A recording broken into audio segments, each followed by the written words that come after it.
পবিত্র ওমরা পালনে আগ্রহীদের জন্য ইলেকট্রনিক ভিসা বা ই-ভিসা চালু করেছে সৌদি আরব। এতে একদিনের মধ্যে মিলবে ভিসা।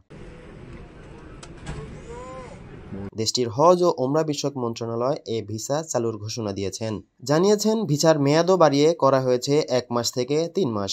ভিসা প্রত্যাশীদের স্বাস্থ্য পরীক্ষা থেকেও দেয়া হয়েছে মুক্তি।